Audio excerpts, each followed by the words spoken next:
What's up, guys? Welcome to this episode of Unemployable. I'm not going to say too much about this one other than it was, I think, easily the most emotional podcast that we've done. It was really heart-centered, took a hard right turn right in the middle of it when we got into speaking with one of the panelists today about their business and why they're doing what they're doing. And it will move you. I promise you, it will move you if you watch this pod in a very, very positive way. So I hope you enjoy it. With that said, I'm not going to say too much more than that. Just go for a walk, put on a cup of tea, sit down, have a listen, and I hope you enjoy it. Bye for now.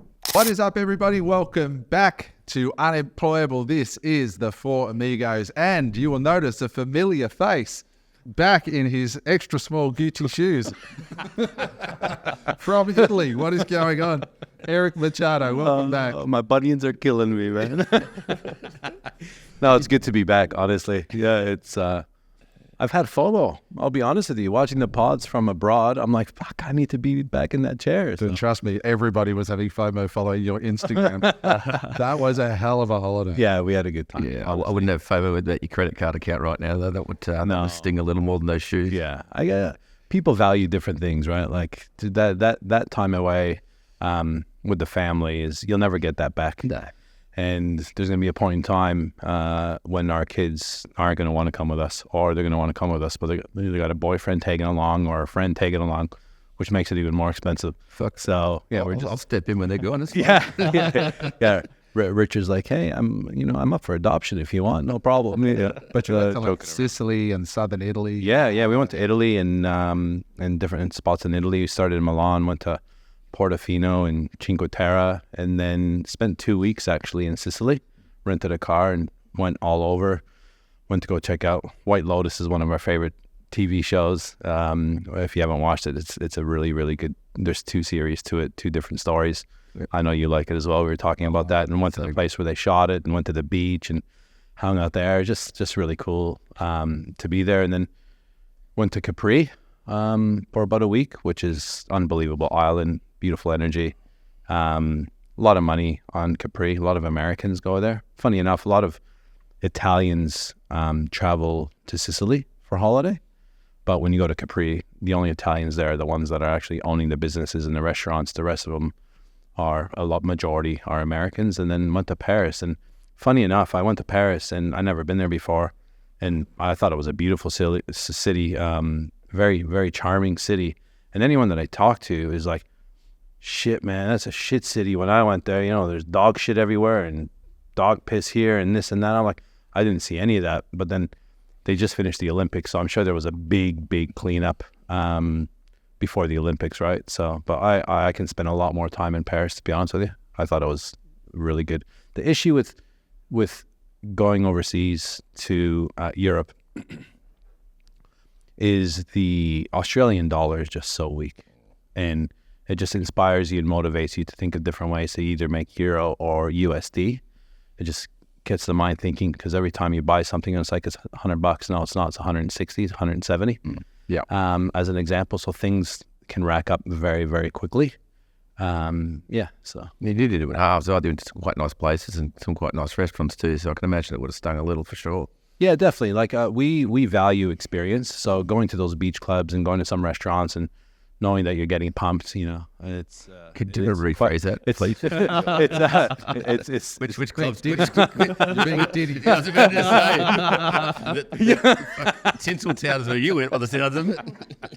But it's it was fun. Like I just think to myself, I was talking to a couple of the owners, and the one guy, the restaurant's called Paulina's, and it's like 4th generation, and the guy that owns it, and he's got this shirt, and it's all gold and bezeled, says Paulina made in Capri, and he's wearing it, and he's the owner, and the server that was serving us is like, that's Mr. Paulino, that's the owner now, right? That was the grandson or whatever it was. And I'm like, oh cool, can I meet him? Can we get a photo and have a chat? So he doesn't speak a lot of Italian, I mean English, but so we got a photo with him, had a little bit of a chat, broken English, and he was telling me that I said, I love your shirt. He goes, this is Dolce & Gabbana made this for me. He goes, I have one for every day of the week. One's Versace, one is Gucci, one is Dolce & Gabbana. Like, this is how well known this guy that owns this restaurant is. Anyways, we're there and we're ordering our dinner. And we're talking to the server, what do you recommend? And I already know we're going to get pumped. Like, it's just the way it is. You go into this place, you can't get in. Like, you get 3 months, you got to book prior. This is where Michael Jordan goes. You go on their Instagram, Michael Jordan, Jennifer Lopez, David Beckham. Like, this is where people go. We didn't see anyone famous while we were there, but we're ordering. And he's like, oh, the fish is very good, you know. We bake a full fish. It's a snapper. We salt bake it, and we do this and we do that. And I'm like, that sounds good. We'll get one. I didn't even look at the price on the menu. I was just like, whatever. Oops. So we order a few things, this and that. He brings out the fish. He breaks the salt batter, opens it up. Everyone's watching. It's like a big scene, the way they do it. He fillets it, basically deconstructs it, puts it back on your plate, perfect, with no bones, nothing. The whole time. Baby oil? No baby oil, but there was plenty of olive oil. Well, when in Rome, as it's Do as many Romans as you can. Olive oil. The difference between baby oil and olive oil tastes better. We'll take it from you. Anyways, so at the we eat the meal. Then they have this open buffet dessert, right? In this room, it's a massive room, and there's, 50, 60 different desserts. And how does it work? Oh, you can have 5 pieces and it costs, €50 or whatever. So you do that as the experience. And then I get the bill at the end, and I'm just like, oh, that was a good experience, but it was like a $700 dinner, and I don't drink. Jen has 1 or 2 prosecco, so you put kids must have mad pissed at them. and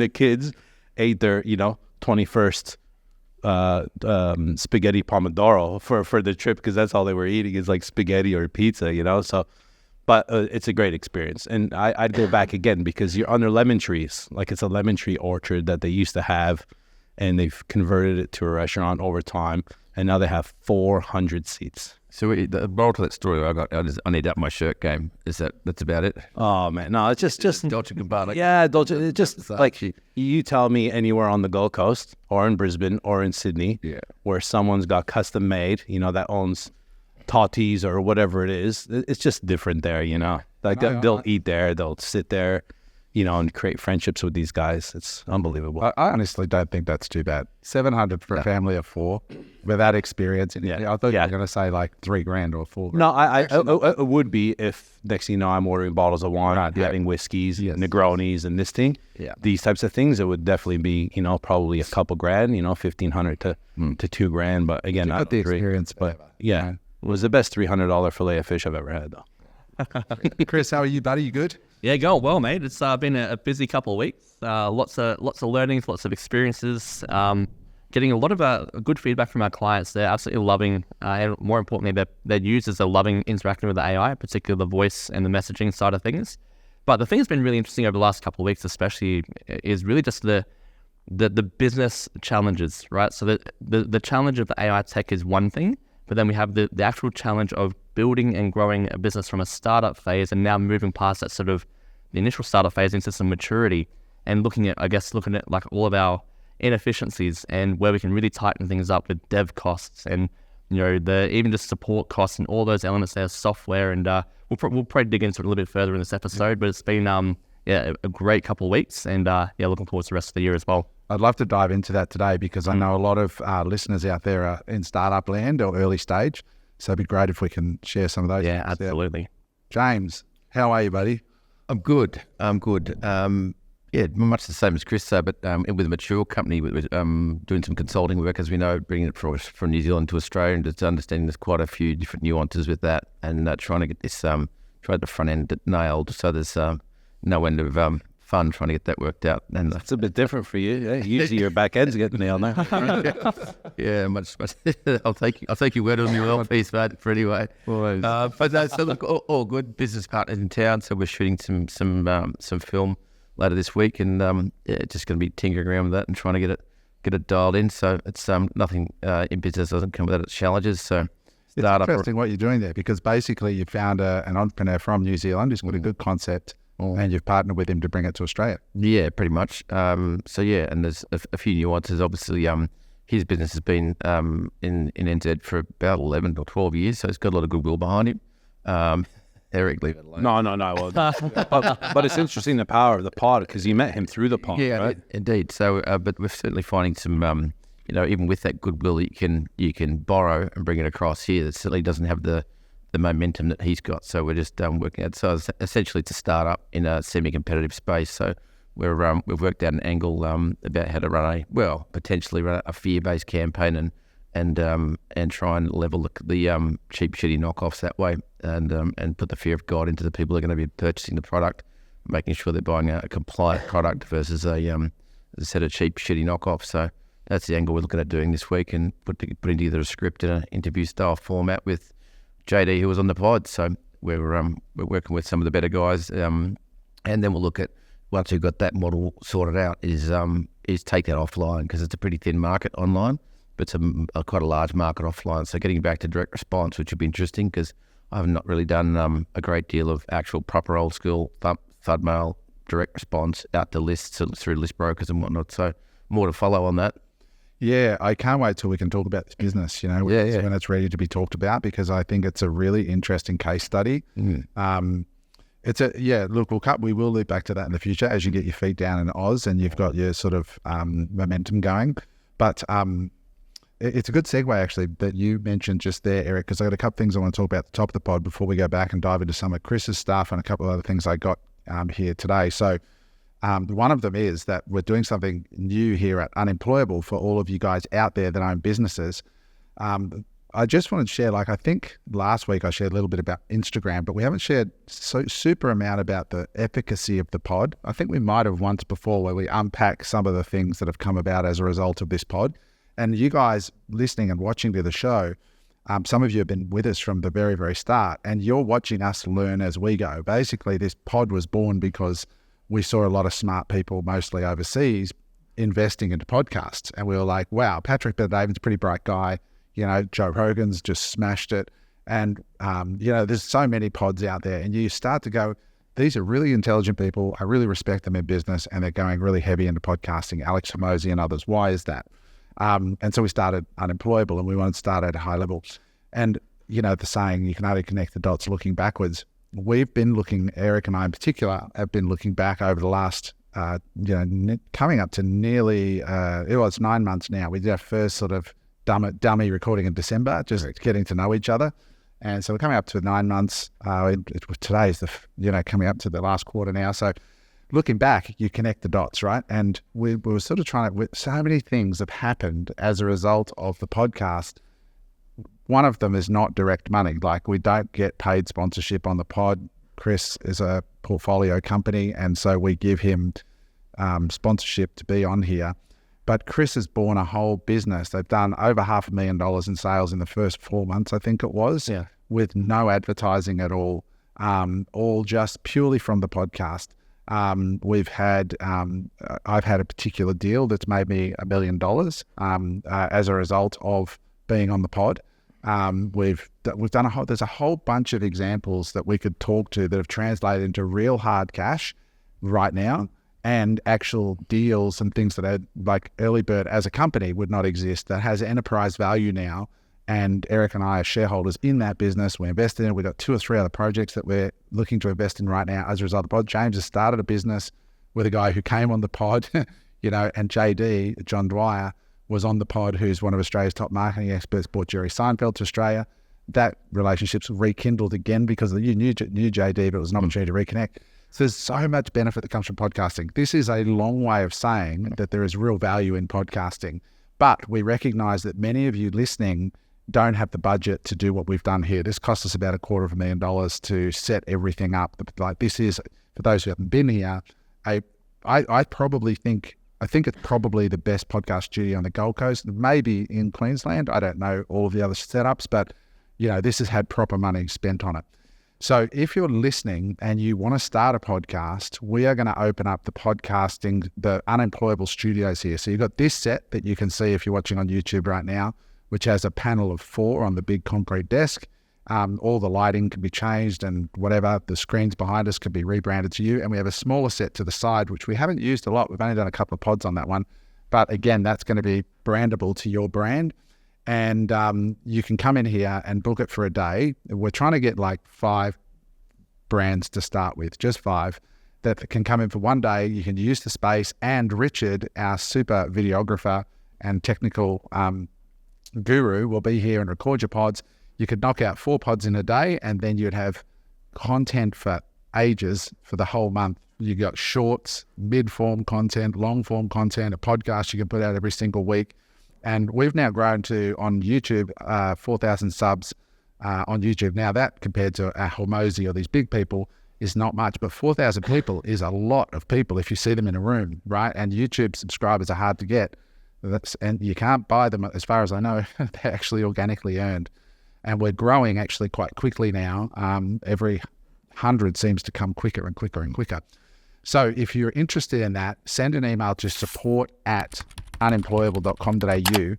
It will be super affordable. It'll be somewhere around a couple of grand. I don't know the exact pricing yet, but somewhere around a couple of grand for a day, including studio hire, Richard, everything else. And then you've got content, high quality content that you can slice and dice and grow. It's way cheaper than doing it on your own. The studio is in Southport on the Gold Coast. Let us know if you're interested. And before we move off that, we've also got some hot desks that we're going to make available at Earlibird. So Earlibird is just around the corner. It's literally 5 minutes from here. It's opposite the Ferry Road Markets, directly opposite Porsche Gold Coast. Brand new facility. We've got 2 stories in there. The boys run the business downstairs. Upstairs, we're putting 6 hot desks. Most of them are gone, but there could be a couple left. If you're on the Gold Coast and you want to get out of working in coffee shops and home, $500 a month plus GST, you can have a hot desk. No long-term commitment, just can't be a dickhead. And you can come in and work in the energy of a fast-growing startup. Eric and I are there quite a lot. You'll see us there at least once a week, maybe more. And we're looking for 5 or 6 hot deskers. I know 3 or 4 of them went yesterday when I put on Instagram. So if you're interested in that, we just want good vibes and people who just like, can run with that. So again, send an email to support@unemployable.com.au and we can connect you with that. So with that said, Chris, why don't we loop back to what is happening over at Earlibird, because it is a startup and it has been a really interesting journey. Tell us a little bit about, what you've been doing in the last week because for listeners, when you start a business, especially like Chris's, there is actually no blueprint for an AI agency. It's a new business. Like it's not just a new business, it's a new industry. So you're kind of learning how to build the business out of something that's not had people go before. What have been some of the biggest learnings for you? Yeah, definitely. And it's a new tech, so you kind of can't hire people who already know what they're doing. And I think we have discussed it a little bit in the past as well. So the biggest lesson I think I've learned, especially in the last few weeks, is just simplicity and the value of it. And so we started off with the model of going, AC/DC, going the track, convert, deliver, collect. We then brought that right down to converts, which is just focusing on the conversion piece, and we're bringing it right down even further to just focusing on 4 particular products. And the amount of effort that goes into creating a really good, systemizable, streamlined product is huge, especially in this space as well. So over the last few weeks, we've actually spent a lot of time really building out these base templates for what we're doing, because up until then, for all of our builds, for all of our clients, even though we're doing roughly the same thing, we'd, a lead or someone would inquire into the business, we'd engage with them, we'd qualify them and book them in for an appointment. When we looked at all the builds that were getting done, they're all being built differently. And it's just not efficient and it's not really the right way to go about doing things. And so we've had to really look at each and every piece of what we're delivering and go, okay, how do we streamline this? How do we simplify this? And how do we streamline this? And how do we cut away costs that aren't necessary in there as well? And the amount of costs that we've cut away in the last few weeks has been staggering. It's obviously very exciting, but it's also terrifying that we were spending that amount of money on things that really weren't required and really weren't needed. And so that was probably the biggest thing for me, is simplicity and attention to detail as well, because even just in the last few days, I was talking with Josh in the office and we were sort of brainstorming some ideas. And so one of the things we do obviously is we handle inquiries and we give summaries and handovers to the business when the leads come through. And we're sitting there going, well, look, why can't we just get the AI to generate like a draft response for them to, a script for them to call on the phone? Because we've spent a lot of the time on our prompting with the AI. And I think a lot of people think they look at AI chatbots or things and they go, oh, that's an AI chatbot. Then you look at what we've got going on, it's completely different. And a lot of that comes from the prompting. So I hope you're enjoying the pod. Just a quick note to let you know that on October 19, we have a one-day training event, Unemployable Live, at the QT Hotel on the beautiful Gold Coast. This is going to be an amazing day. We've got some incredible speakers, including Rick Richardson, the man that successfully sued Microsoft for more than $500 million, from Byron Bay, who has over 200 patents. He'll be teaching us how to protect our intellectual property in business. We have Raf Hussain coming in to talk about TikTok shops, which I believe is the fastest growing e-commerce platform at scale in the world right now. We have Chris Jeong coming in from Earlibird AI. I'm going to be talking. Eric's going to be talking. It's going to be an amazing day. It's fully catered. You get the recordings. You even get a one-on-one coaching call with myself or Eric, your choice, after the event. And we're going to have lunch on the beach together. If you would like to join us for that day, go to unemployable.com.au/events. That's unemployable.com.au/events. Tickets are almost sold out. Click on the link to go see it. Enjoy the pod.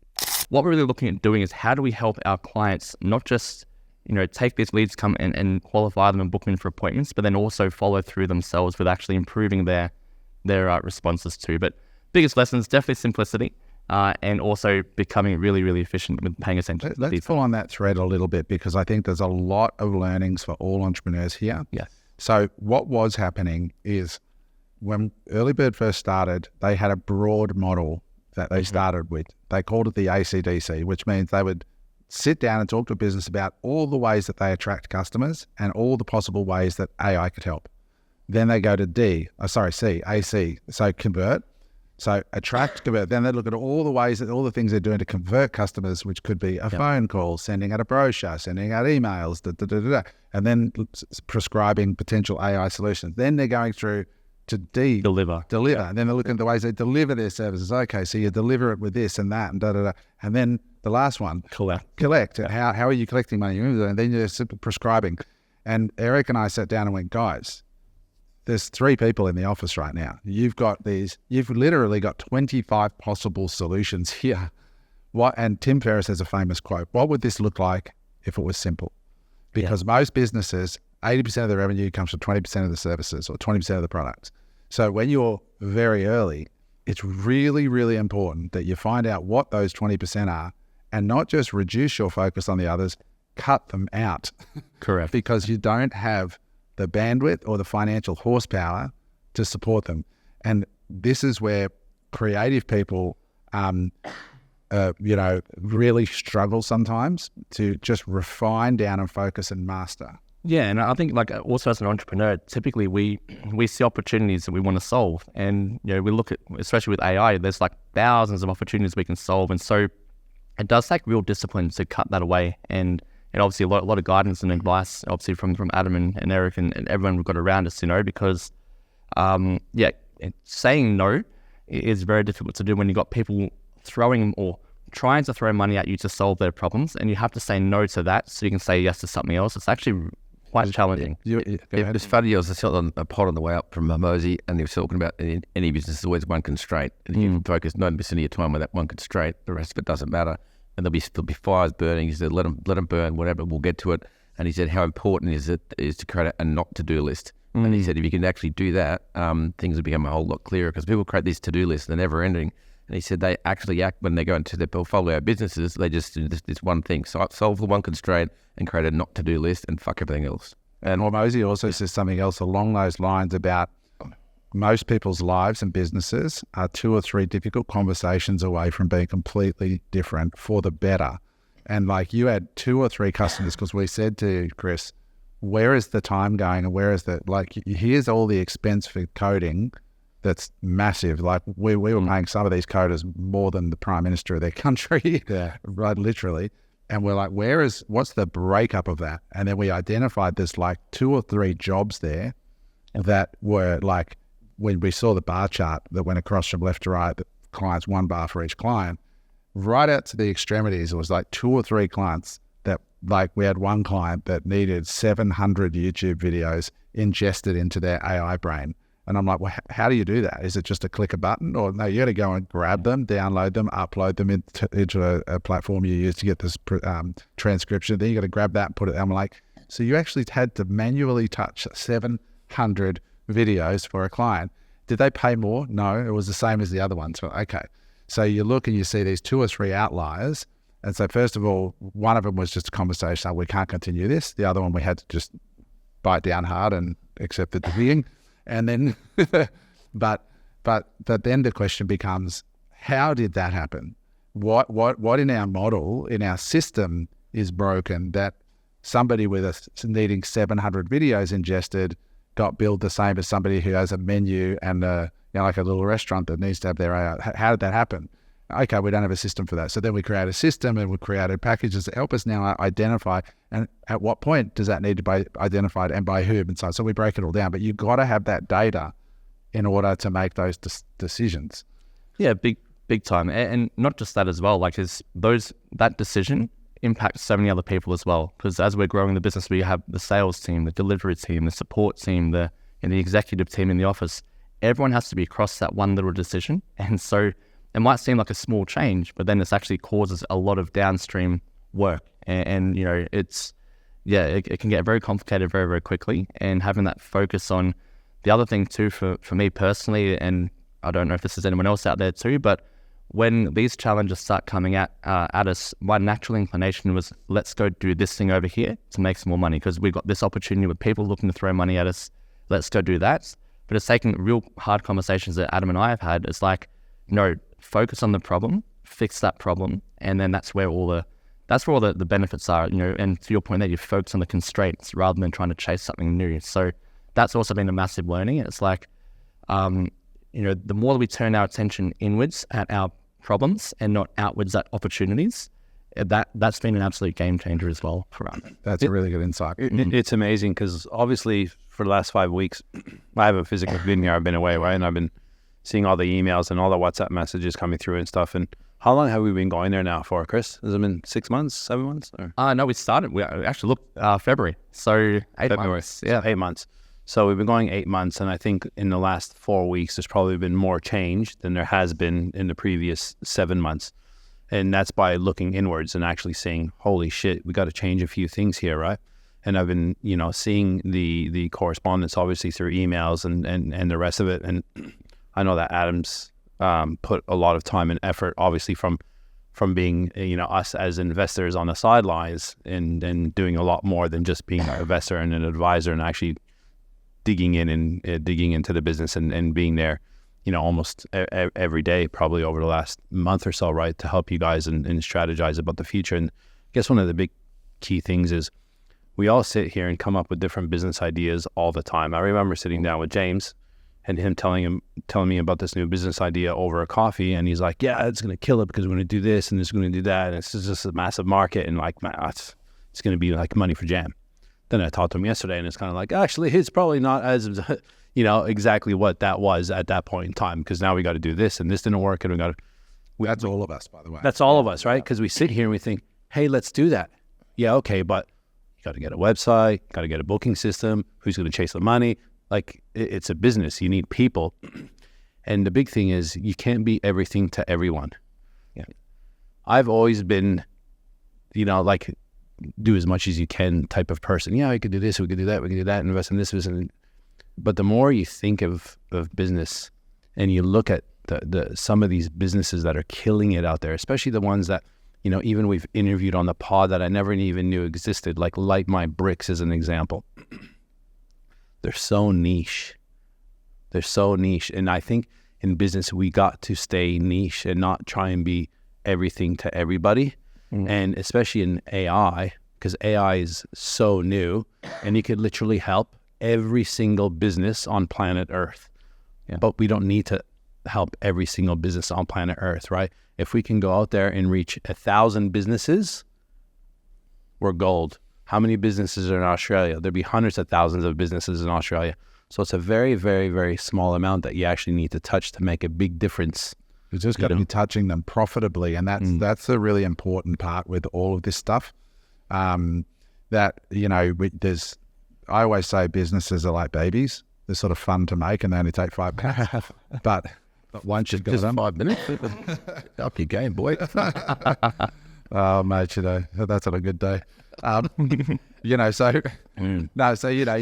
fun to make and they take 5 minutes, but then you got to raise them for the next little while. There's a lot of discipline and bullshit that goes along with doing a good job, and so it's that being asshole enough to just sit there on the problem and drill in. Like I said to Chris, well, you know what? First, I when I went in and I knew that we needed to make some changes, I said, what do we sell? Like, what exactly do we sell? I'm like, well, it depends on the customer. I go, wrong answer. Let's start right at the beginning. Like, what actually do we sell? And then the next question was, how much does that cost us? And we're like, and we're like, okay, well, and we moved everything to fixed cost now, right? So I read a phenomenal book. You can't get it very easily. I don't know where you get it, but it's called 0 to 50 or 0 to 60. 0 to 60. You've read it? Yeah, it's excellent. It's an outstanding book by a Gold Coast entrepreneur. What's his name? Tony Quinn. Tony Quinn. So Tony Quinn built VIP Pet Foods, and he bought Darryl Lee chocolates, I think, from the administrators for $15 million, and he sold it for $250 million. That's something ridiculous. Something like that. Just in a short period of time. Yeah. Spun it around. A couple of years, 2-3 years.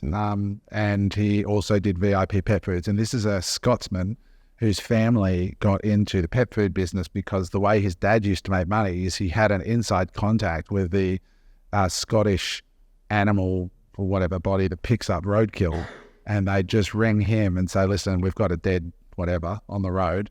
He'd go, I'll go get that 8-0. And he'd run up there in his kilt and he'd scrape it off the road, and then he'd put it in a pot and he'd turn it into dog food. And that's actually how he started the business, and he learned to make animal food by his dad scraping up roadkill off the streets of Scotland. It's an amazing story. He lives here on the Gold Coast. And anyway, he talks about in that book about when he bought, I think it was Bush's. I think it's Bush's animal food, and it came up for sale, and he bought it for I can't remember the numbers, but he bought it because he noticed that he couldn't figure out like why they were going broke, and especially because when he had a cursory look at the numbers, he was like, how much you guys pay for your chickens from Ingham's? And it was like $1.27 a chicken or something, right? I can't remember the numbers exactly, so don't quote me. And he goes, that's a bargain. I will make the cost of buying this business, because I'm paying $2.50 a chicken and they're paying $1.27. I'm just going to leverage that into my VIP Pet Foods, and I'm going to cut the cost of VIP Pet Foods. That alone will pay for the acquisition of this company. And then when he got in there, he sat down with the accountants at the data room and their accountants, and he said it was me, and there was a board on the other side of advisors and accountants and all these professionals. And he said, all right, boys, well, let's start with this product here. And he put the can on the table and says, how much does this product cost to make? And they're like, oh, well, we're not really sure. And he goes, well, what do you mean you're not sure? And he goes, well, we haven't really figured it out. He goes, well, it's not that fucking hard. It's a tin, and it has some chicken, and it has some livers, and it has this in it. How much is it? They honestly couldn't answer what the components that went into a tin of dog food were. And then when he went through and he found out by just asking a series of questions, sitting on the problem that nobody else was willing to sit on, that $1.27 they were paying for a chicken, when they went into the contract deeper, they found out that it wasn't $1.27, it was $1.27 for the first 5,000 chickens, and then it was $4 for the chickens thereafter or something. So and they didn't know that, and they were pricing their cost of goods sold on the $1.27 a chicken, because that was the surface level number in the contract from a cursory scan, when in fact the average rate of a chicken was $3, right? Again, don't quote the numbers, but this is the concept. And they couldn't figure out why that company went broke, because the more chicken they sold, the more chicken dog food they sold, the more they were going into a financial hole.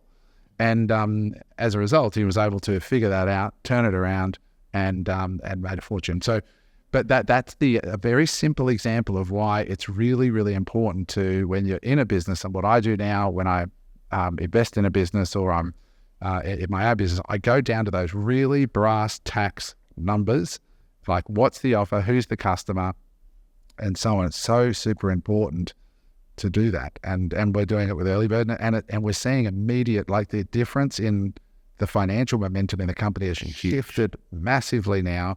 that we've gotten to terms with all of those things. And it's a really exciting part. But the message is keep it simple out there, guys. If you're early in your business, just find out the things that are making you the money, cut away the things that aren't, and double down there, and add later. And it gives you a lot more comfort knowing what your costs actually are and where you're going, right? Like imagine, driving in a blizzard, and you don't know where you're going. There's no navigation, and you just keep going. Like that's where majority of businesses. And I've got close friends in businesses that have had major issues in their business because they actually just don't know their numbers, because numbers isn't the sexy thing about the business. But I'm a creative. I'm not good at numbers. My accountant does that. Like bullshit. If you don't know your numbers, don't get into business. That's just how it is. It's not, I enjoy numbers, right? So I'm lucky, but majority of people don't enjoy it. And I know why, it's quite tedious. They rather concentrate on the sexy things. But the real sexy thing is when you can sit there at the end of the month and go, I've just made X, right? And I know that I could keep doing this month after month after month after month, and there's a recipe for it. And the other thing we're doing is we're with everything is we're doing 360 feedback at Earlibird now. So, what that means for those of you listening is I will say to Chris, hey, we have to change the payment terms. We were doing 50% upfront, 50% at the end of the job. And that was sending us broke because we have more than 50% in costs and we do all the work and then give a working model to a customer for their approval, and they are busy. And so sometimes they'll take a month, 2 months, in some 2 or 3 months to give us the feedback. Meanwhile, we're negative because we've poured all the developer time into doing the thing. So we've changed payment terms and things like that. And so I said, I'll say to Chris, hey, have we changed payment terms? He'll say yes. And then I'll go, okay, what I want you to do is send me the next proposal that you do. BCC me in because I want to see it in the proposal. So I want to verify, and I want to trust but verify. And it's not because I don't trust Chris. It's because I want him as the CEO to learn not to trust. Yeah. I want Chris to trust and verify from his people downstream from him. Don't just, when you say it's done, trust that they're going to do it, then verify that's actually done. Absolutely. And I'm getting a nickname as well in the company. It's called Show Me, because every time someone says, yes, this is done, now it's like, show me, and just simply just those 2 words has been pivotal, because we'll pick things up in the launch. It's like, okay, yes, 80, 90% there, but then there's one thing and it'll be fine. But then if this one occasion happens, it's like, okay, well, that won't work. So to your point, it's very important to see it visibly, and it's massive. Most of what it takes to become successful in a small business and a startup would what most Australians would broadly describe as being an arsehole. Mm-hmm. It's not a popularity contest. It is running a small business and giving yourself a chance is doing things that are going to be uncomfortable for a lot of people. I don't like, as I said to Chris, I don't like being that guy that comes in and says, we're sitting here on this problem till and I say it openly, I'm a dummy. I don't understand. Explain it to me until it's not unclear to me. And I just sit there and I don't let them get off the point until I clearly understand. And that's what you've got to be prepared to do. And the way that works, and the only way that works, is because Chris, the way he responds to feedback is so open to growth. And if you're working with a egotistical person or somebody that's going to die on a hill because they don't, and that's where we talk about that Warren Buffett model of, you've got to work with people that you like, trust and respect. The only reason Chris takes as much shit from me is because I think there's a degree of like there and there's a degree of respect there and trust, right? If you didn't like, trust and respect me, I don't think you'd do it. But you do cop a little bit of shit because those there, I'm doing it for your best benefit. And then quietly, when we're not in front of the people, I might say to Chris, I'm really proud of you, mate. Like you're on a journey. I was where you are at your age and maybe not even as far along as you. So you know that I'm in your corner. So for the leaders out there that are listening, or if you're a mentor, or if you're being mentored, you cannot survive this journey if you're going to defend your inexperience. Yeah. You've got to be willing to say, I'm here to be taught. I'm here to be coached. Can you speak to that a little bit? Yeah, it's massive. Well, it's not that common, by the way. Well, thank you. It's good to know, because we've been talking a lot, especially over the last 2 weeks, about Chris 2.0 and just the change that, as a founder, I have to go through, because at the very, very beginning, we're saying yes, we're trying to figure out what works. And now we're like, okay, now we're going to switch to saying no and really digging into that there as well. And look, it is challenging and tough. And I remember sort of, you gave the analogy of giving feedback without popping the balloon, I think it was, where you do have to have those challenging conversations, but you've got to at the same time still allow people to, still feel good about themselves, and otherwise you just, shoot them right down, and all the productivity goes away. So look, for me, it's been a very big learning curve, and speaking openly, again, the way I was operating, the business outgrew that way of operations, and that's part of this whole 2.0 situation too. So I just reconcile the fact that, look, we have a great opportunity here. We've got great results going out for our clients, which is phenomenal. And, they say that the business grows to the level of the founder or the entrepreneur, and the constraint has been me. And so the only way to remove that constraint is to take the feedback and adjust. And I know, yes, sometimes it's hard to take, and it's, a bit of soul searching at times, but it's for the benefit of obviously the business, everyone involved, and not just everyone in the business, also like our clients and customers also benefit from all this as well, because we've been able to do some really good things for them as a result. And so, it's definitely challenging. And Chris, it'd be the delivery as well. Like, I mean, it's all targeted with best intentions, and it's not a personal attack. It's constructive feedback by someone who's got the cred. So it's like one of those ones you get. It's like a paid internship. Yeah, I think, to be clear, this stuff isn't about bad work going out. No. The problem is the work's too good and too expensive. Correct. Yeah, exactly. To a degree. And it's not that it's too good to, that will continue, but it's been asking much harder questions about efficiency. Correct. and negotiating labour, which has been the learning journey for you. And we've isolated that there's some room for improvement there. But I don't know whether you're prepared to speak to it, Chris, openly. But I really, the reason I backed you and Eric backed you is because of your why. And I know your why. Would you share any of that? Like, you're at a point where I look at you and I'm like, this is a guy that is on the precipice of the next level of his life. What's driving you to do what you do? Hey guys, I hope you're enjoying the pod. I wanted to share a really interesting stat with you. In our e-commerce business where we sell electric toilets, we noticed that nearly half of our online visitors visit our website and do their research outside of normal business hours. Now, when you think about spending thousands of dollars a month on traffic, it is pretty important that you can service your customers when they're on their website. And that's why we used Earlibird AI. That's EARLI rather than Y, Earlibird.ai. The team there helped us implement AI-powered web forms, which when somebody has a question about anything to do with our product, our website actually texts them immediately and engages with them in a discussion to assist them with whatever they want to know, and is trained to move them towards purchase. We've also installed a talking website, or it's about to go live, where you can literally push a button on the website and it connects with an AI-powered voice that sounds like a natural Aussie-speaking person, and you can literally just talk to the screen and have the AI engage with them, answer all their questions, and again, direct them towards a sale. If you would like to learn other ways, including those, to grow your business through very smart AI, go and talk to the people at Earlibird.ai. You can get a free audit of your business. It's not just for online businesses. We're working with plumbers, medical centers, all kinds of businesses over there. Go to Earlibird.ai. I can't recommend them highly enough. With that said, enjoy the rest of the pod. Now we're getting real. You don't have to answer if it's too emotional.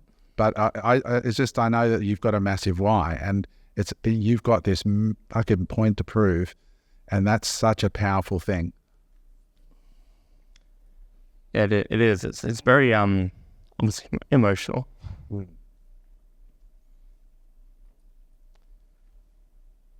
Well, it all starts from family.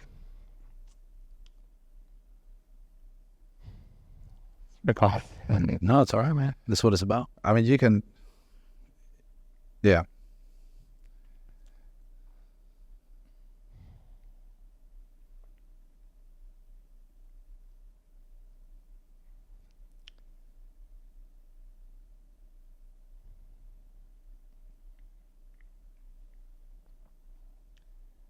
Sorry, guys. Just take a moment to sort of compose. So, look, it all comes down to family, and my mum.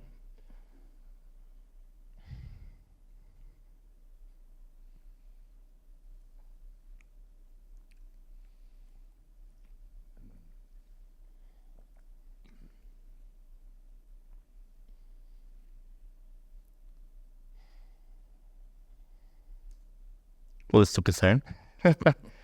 Yeah, look, my mum, like, so she grew up housing commission and got us to middle class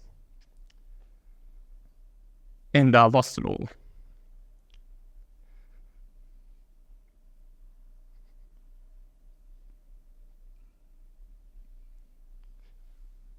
And she lost it all putting it into me. Putting it into you. Yeah. So guys, this is what drives entrepreneurs. And Chris, I'm so proud of you. Like, and I think you need to be told that. Like, you are doing such a fucking good job. And real entrepreneurs around you see that. Like, game recognizes game. And I don't know if you've been told that enough. Yeah, no, thank you. But I know that you are doing this for that. Yeah. And so all you entrepreneurs out there listening, this is what makes a guy work to the point where his business partners are pleading with him to sleep more and pleading with him to exercise. And yeah. And look, at the end of the day, like, you know, time goes on, and, you know, parents get older, and so it's just like,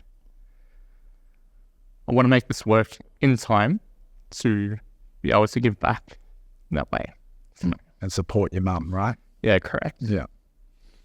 You know, we've had some things with family ourselves, and, you know, as we age, one thing I can tell you is money really does make a difference. Yeah. To be able to help family in their time of need. And so it's a beautiful reason to be in business. Yeah. Oh, thank you. So, Chris, thanks for sharing that. And I just, all the entrepreneurs out there can relate to that and can feel that. And that's why we do what we do, to try and help people. Yeah. And it is, like, because it all does come down to family. Like, obviously, Eric just talked about the trip with family as well. And, yeah, look, it's, yeah, for my mum, I'm it. And there's no one else. So it's just a matter of, like, making sure that happens. And, yeah, working hard to make it, you know, make it a reality. And just from my side, just want to thank everyone for the support. So it's been, yeah, huge as well. She's proud of you, mate. Yeah, she is. She's incredibly proud of you. Yeah. You couldn't, I know you've been through a lot. Yeah. But, yeah, we're here for you, mate. And that's it. That's what I wanted to just raise for people, to feel that. That's the passion that drives entrepreneurship. Yeah. And that's why when anybody speaks up and says, you know, entrepreneurs are this and that, I just don't resonate at all. I'm like, these people that do this create jobs, create wealth, create freedom. And usually they're doing it for the benefit of others. Yeah, correct. Yeah, there's always a lot that, you know, I guess, you know, to motivate someone to get into this arena and get their ass kicked all the time. And, you know, as it is, it's you got to have a higher purpose for it. And yeah, that's obviously a big piece of it for me as well. And yeah, thank you for obviously just the patience there as well. But yeah, it's huge. And so, you know, I just digging a little bit more, like I didn't grow up with a lot, obviously, and, you know, it's a bit of a rough time with, you know, dad and stepdad and everything too. And it's a bit of just wanted to make sure that, you know, someone's going to be the provider, someone's going to be the rock for the family, and also then taking it to the next level there too. And yeah, hopefully, you know, if anyone else resonates with that, definitely, yeah, let us know in the comments, because yeah, look, we're all in this arena, you know, for a reason, and there's a big reason for it, and that's why I'm on there. So it's one of the toughest arenas I've ever been in, that's for sure. Oh yeah, absolutely. It's usually, as we always had said in the past, it's usually eating shit sandwiches. You know, you have to get not every day you get a beautiful meal just dished up. There's a lot of heartache and pain and anxiety, especially. I know that for a fact as well. Trying to put these things together, it's not easy at all, especially in as you said, there's no roadmap for you at the minute, mate. So right. You're carving it as you go. So yeah, hats off. No, thank you. Yeah. And that's what, you know, people don't realize as well, is that, you know, the previous business that you had was ticking along, doing its thing, and, you know, you've put that totally aside and then 110% fully committed into this, which that in itself speaks a lot of your why and you as a person as well. Because a lot of people would be like, why would I leave a successful business that's doing its own thing, you know, that's doing its own thing, making money, to then hop over to something that no one has ever done before, basically, you know, trying to create an AI consultancy business that, like James said, has no roadmap, and you're basically just, you know, trusting people that are giving you feedback, and this is where I go, be careful where you get your feedback from. Yeah, absolutely. Right? Like the trust and respect, like I've come into the relationship with you after you and Adam have known each other for a long time, and Adam's filled me in on a lot of things, because again, I just don't invest in anybody or partner with anybody as well. I need to understand a little bit of their backstory and their why and morals and values and the rest of it, right? So that trust and respect comes from the credibility of Adam, right? And him, telling me a little bit more about you and the why and moving forward. But at the same time, you trust him and you respect him and the feedback because he's done it already and he's done it successfully. Yeah, absolutely. But I think the most important part of that is that he's done it in the past as well and that he's failed. Because to me, someone that has started a business, right, or multiple businesses and has failed, to me, is a lot stronger than someone that started a business and has just succeeded. Because that failure and sitting down and going, I've just lost $1 million, or I've just lost $2 million, or I've just lost 2 friends over this and business partners and the rest of it, to me is so much stronger than just saying and sitting here and going, oh, I've had this success and I've had that success and that's great. But I think the mindset of I can imagine the mindset of picking yourself back up off the ground and going, okay, this is what we're doing, this is where we're going, is so strong. And for me, knock on wood, I haven't had some of the failures that someone like Adam or James has had, right? But the resilience that has been built for someone to succeed and fail, and succeed, is unbelievable. And that's where a lot of my respect comes from as well, And, yesterday in the coaching call, we were talking about, habits and behavior and stuff. And, I got a text message on the weekend from a business partner of mine that basically, it was like a 2-line message saying, hey, mate, call me. There's a disaster in the business. Can basically be on the verge of closing down. Whoa. Yeah, well, right. And I'm like, welcome back. And I'm like, but straight away, right, anxiety kicks in. That, oh my God, my investment's gone. This is what am I going to do? That whole, because I haven't experienced that, right? And then a phone call, and it was basically all sorted out, right? But obviously it got my fucking attention, right? Yeah. Eric, that's what you call a subject line. Yeah, that's a great subject line, right? But it got my attention, right? Definitely got my attention. But just knowing those feelings and being in that headspace, and that actually, if that actually happened, to then dust yourself off, pick yourself back up. So I just want to tell everybody that's listening to this, that's either in business going through a difficult time or they are thinking about getting into business, is just be very, very careful who you get your feedback from, and make sure that you have good people around you and a good soundboard that has actually done stuff and that have actually succeeded and or failed to then give the feedback. Because I sit down in some of the meetings and I can see the intelligence and the pain that someone like Adam has been through in the past come out in the discussion, just because he's and I see it in coaching calls that I can see people get upset, but because his conviction is so strong, because he has failed and he has wasted money and he has wasted time. And when you tell someone, listen, I don't think that idea is amazing and this is why, and you get upset, that's fine, you'll get over that emotion, but I'm telling you this because I don't want you to do the same thing that I did, as an example, right? And yesterday in the coaching call, we started, and one of the students basically said to me, said to the group, after a coaching call that Adam and I had with him, and we told him he had this idea, he was gung-ho about it, and we're like, I wouldn't go down that road, and this is why, and these are the reasons why, 1, 2, 3, 4, as an example. And yesterday he told the group, thank goodness I actually took that feedback, because that business that I was going to start, the key person is no longer there. And I would have wasted a lot of time and money, because that was my key to get in there. And he actually said, thank you, and this is, call it luck, call it coincidence, whatever it is, call it intuition. It's feedback coming from a good board. Yeah. Advice piece is important. I just want to do a shout out quickly, but before we bring this one to a close, learn that pain is the greatest teacher, and it's, Chris and I actually have had a failed business together in the past, so years ago. But I just want to share a quick story of that power of getting advice and help. I had a young guy from the pod, actually. He DM'd me on Instagram, and I didn't know at the time, but he DM'd me and said, look, I want to catch up and have he was actually referred from the pod, and I don't really catch up with just people now, usually, unless it's like a young up and coming person. I know they're young and up and coming and they really got something about them, I'll have a coffee. But as far as I knew, it's just a guy who wanted to take some time to talk about a business idea with me, and he wasn't a coaching client. And he said, I can't afford the coaching. And I said, well, look, pay me $1,000 and I'll have lunch with you. Because otherwise, if I don't have that, it's just I don't have any time left. It's just a non-stop stream. So this guy came and I went and had a coffee with him. And he sat down, he said, oh, look, I'm just going to be open with you, I'm broke. And that $1,000 I had was the last $1,000, and I think it's the best money I've ever spent. And I was like, holy shit, like this guy, I didn't know that at the time, right?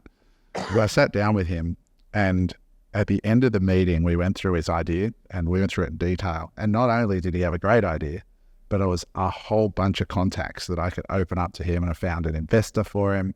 I've got contacts into a major company that would be perfect. Like, we sell a product to BHP with our toilets. I've got buying person at BHP for that exact kind of thing that he wants to sell. So this one investment in himself, placed in the right place, has got him an investor, pledged $250,000, got him access into BHP, the largest mining company in the country that would love the product that he sells.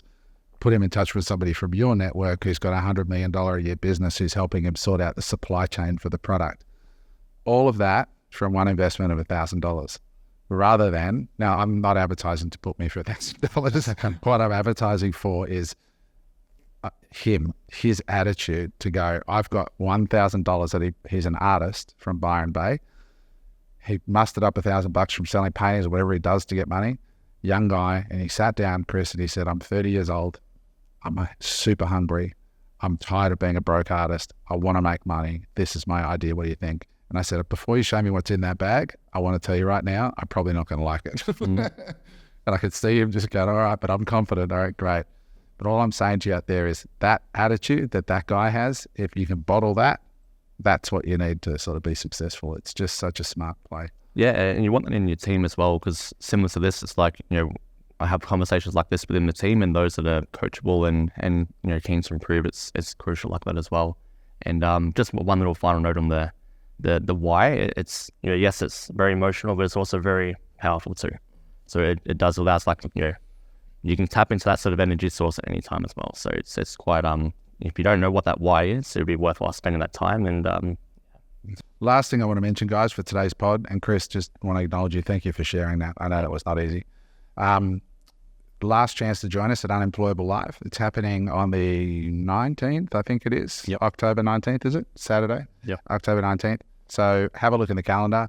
If you want to come and hang out with entrepreneurs, right? Like, if you feel like a weirdo, that you don't know why you work so hard, you don't know why your sleep's always fucked up, and you just can't stop thinking about trying to improve your circumstances, you are probably unemployable. You are probably an entrepreneur. You're a crazy son of a bitch, and you need to come and hang out with other crazy son of bitches like Chris and like James and like me and like Eric. We're all sleep-deprived nut jobs, and we love it. that's it. So, if you want to feel like less of a weirdo, come along to the event. It's at the QT on the Gold Coast. It's $1,500, $1,600. What is it? I think it was 15 and 1,600. You can do it over 4 payments, guys. The reason that we charge for these things, they cost money to put them on. We are a business. We don't charge for this podcast. It costs us a lot of money to open the doors here and have Richard here and all the things that we have to do. So these events help pay for the ongoing work that we do. Eric and I have not taken a dollar from the business to today. We have just invested it all in to try to create this movement. Shortly, these caps, Unemployable, are going to be for sale, so you can get yourself an Unemployable cap. All the money just helps keep the thing going for now, because we know that out there in the radio waves are people like Chris and ourselves that are going through the hardship of starting businesses. And we're hoping that this podcast and these events that we do a couple of times a year give you a chance to put the tools down and just listen in and plug back into that energy. And there's going to be, I think there's 70 people coming to this one on October 19th. We've got Raf Hussain coming in to talk about TikTok shots. Chris is going to be talking about the very latest in AI. We've got Rick Richardson coming up from Byron Bay. He's the guy that sued Microsoft, who breached his patents in the tech space, got a $500 million payout, so $500 million. We've got Eric's bringing in a special guest that hasn't been announced. I'm bringing in 2 guys from Burley that haven't done any speeches anywhere publicly. They scaled their business from $500 on a credit card selling at markets. Today they're doing $1 million a month in Burley Heads. Just absolutely crushing. So they're going to come in. Nobody's heard their story before. First time they're going to share it. They're clients of ours. And it's going to be fully catered. We're going to have dinner together on the beach. You get a one-on-one coaching call with Eric or myself, your choice, after the event, anytime within 6 months of the event.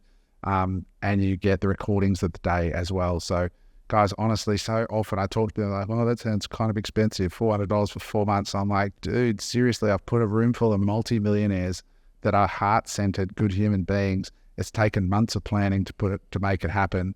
And you get to just walk in and enjoy the movie. Like for $1,600, I'd happily swap that trade with you any day. You want to organize an event like that, I'll put my money up and come because I just want to be in the room with the people. You'll meet this young fella that first mentored. I've got him a business partner in Byron Bay because I said to him, I would invest in you, but you need a business partner. I got a perfect business partner who is usually in your seat, Chris. Yeah. So I've put him in touch with Mark. Mark loves the product. He lives in Byron Bay where Kai lives. And I'm hoping that this is going to come together as Mark and I putting some money in, or just Mark if he wants it, whatever makes it work for Kai. So that's the power of events. You meet these people, you shake these people's hands. Like James is now building a business with 2 guys that he met through influence. So get to the event in short. Anything else you guys want to finish with before we call it? Nuts. All good. All right, guys, have a beautiful day. Thank you for listening. Another episode of Unemployable in the can. Please share this with anybody you know that is afflicted with the disease of entrepreneurship. Have a great day. Bye for now. Hey there, I hope you enjoyed that episode of Unemployable. If you'd like to watch another episode, just click there.